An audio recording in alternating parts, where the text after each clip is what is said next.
So James, how have you found the year so far? It's been an interesting year. It's been a year where the market's been in flux. I think it's been one of the more challenging environments to invest. That doesn't mean it's not without opportunity. It doesn't mean that it's not without its risk. But we're in a state of change in the stock market and the bond market that's been tricky for investors to navigate. We've always stuck to our guns in terms of creating a low volatility portfolio for clients. But with the stock market rallying in a way that favors tech, artificial intelligence, and very selected parts of the industry or parts of the market in terms of sectors, it's been a difficult market to capture in its entirety, if that makes sense. There have been places that I think we've performed well though. For example, bringing Japan back into the portfolio has been a win for us this year. I think it's been a really big win for us. Putting the Japanese market back into portfolios. Japan has always been out of favour with portfolios and portfolio managers. So on the topic of Japan, we've been underweight the last couple of years. We increased it earlier this year. What's your view going forward and how do you think we're going to manage that position? Luckily, we didn't miss it. And it was something that we've been evaluating for quite a long time. We were building a position, and if you remember, kind of in the March, April phase, really when it started to pick up. And that's been a very, very good short-term investment, especially within the areas that we were looking at, which is buying direct funds, but looking at the domestic element of the market, right? Looking at that consumer recovery. So not focusing on the traditional areas of the Japanese market, which are very much the export market, but looking at the domestic story within Japan, which has really been where that fantastic market has been. Predominantly one of the catalysts for that has been a massive change in sentiment. And this goes back to why the Japanese market has sometimes been unloved for the last few decades, is because the Japanese company has never really wanted to do anything with their cash.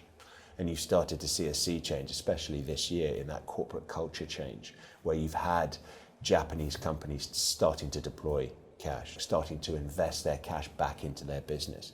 Japan's been really great. Us having a full allocation to the US market has been really good. Us having an allocation to Europe has been really good for clients. Clients have benefited from all of those investments. That doesn't mean that it's not without its challenges.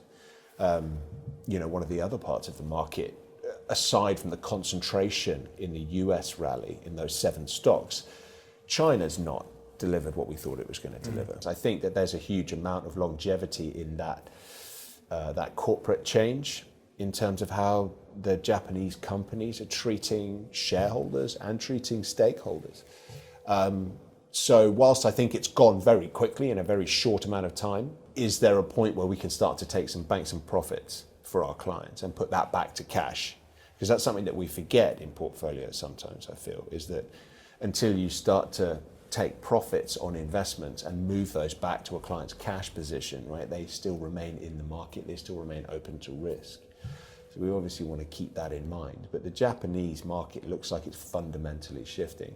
So again, that's why, taking a step back and looking at the entirety of the year, some of it's been really great. That was something that we thought was going to be a big driver of gains over the year.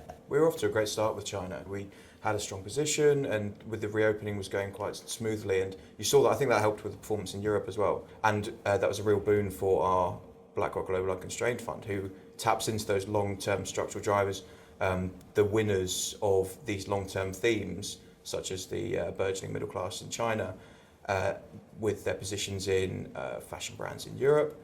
And that was a really strong performance for us as well this year.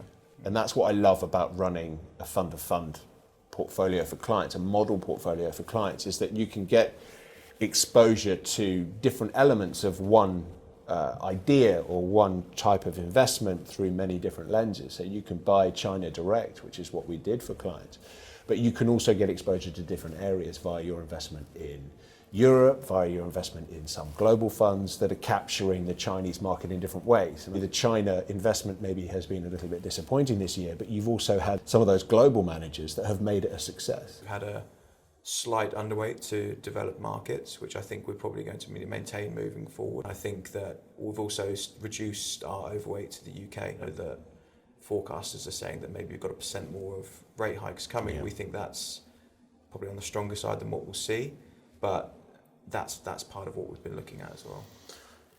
Completely.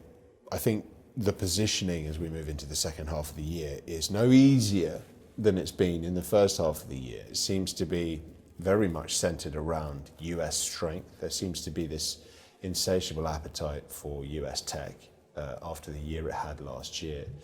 To your point about the UK, I completely agree. It's an area that's heavily sold off. There's some phenomenal companies in the UK, but you have to take a step back and look at where the economy is in the UK. You have to think about where inflation is in the UK. Inflation 12 months ago was kind of in line with where other economies were going. Everyone's inflation numbers were kind of creeping up in line, in tandem. And as they've started to come down, the UK's shown up as one of the problem children in being unable to bring its inflation down in line with everyone else. We were looking to decrease our position in the UK over the short term until we can see a point when the UK can get itself back in line on inflation. And there's going to come a point when the UK economy is going to be a place you want to be invested. As always, it's just managing the long term and the short term, isn't it? We've been long term bullish on the UK from these valuations, but we're still not seeing an economic picture that's conducive to these companies really hitting the heights that they should be hitting if their business models are projecting out into the future. Yeah, and it comes back to my same point about volatility management. Volatility management is not just about long term, it's about short term. It's about stepping in and saying, yes, this is a great investment case. Yes, there's a good amount of value here. But do we think the short-term negativity, do we think the short-term headwinds that are facing the UK economy right now still make sense to be in that market over the short term? Or do we think we can take that client's capital and reinvest it to another part of the world, another part of the global market that has a better opportunity within it? And we're starting to see value in, the dispersion in the US particularly, between the large caps and AI, those mega growth stories, and small caps. And it's something that we're starting to, when the market is so hot and narrow and it moves so quickly, you do get these dispersions, which means we can come in and then we can actually get in at a lower base and then just hopefully find a high quality active manager. I know we've got a few we know of already, and then invest our clients' capital, a small position in the higher risk portfolios. And once the US economy does get through a potential recession, the inflation picture clears up, that's something that we really think would be a beneficiary. You'd be well placed in owning the managers that are really looking for that opportunity, that is very attractively priced stocks, not focusing on the ones that have done incredibly well, that are up 130, 140, 150%, but focusing on the businesses that are arguably just as powerful in their own sectors that haven't seen that revision. And that comes back to our approach, which is looking our portfolios. We've talked a lot about finding quality companies, profitable companies, cash generative companies at reasonable prices.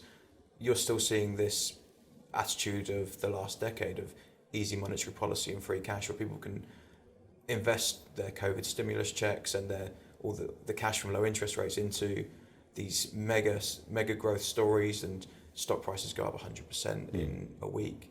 We are trying to benefit from those, but also seeing when asset valuation starts to look frothy, and find the high quality businesses that are poised to grow from long-term trends, but find them at reasonable valuations. That's something that's been a hallmark of 2023, has been euphoria. There's a hell of a lot of very high quality companies that have been overlooked. You're looking here and you're thinking these are fantastic businesses, just as powerful as over here, but nobody's looking in this area. So that's where we're going to put our clients' capital. And that's really where the long-term performance comes from. And then you manage the volatility over the top of that by managing the top down and the short-term risks like we were talking about in the UK. And you start to build a portfolio that's got the best long-term opportunities, but also managed for the short term, which is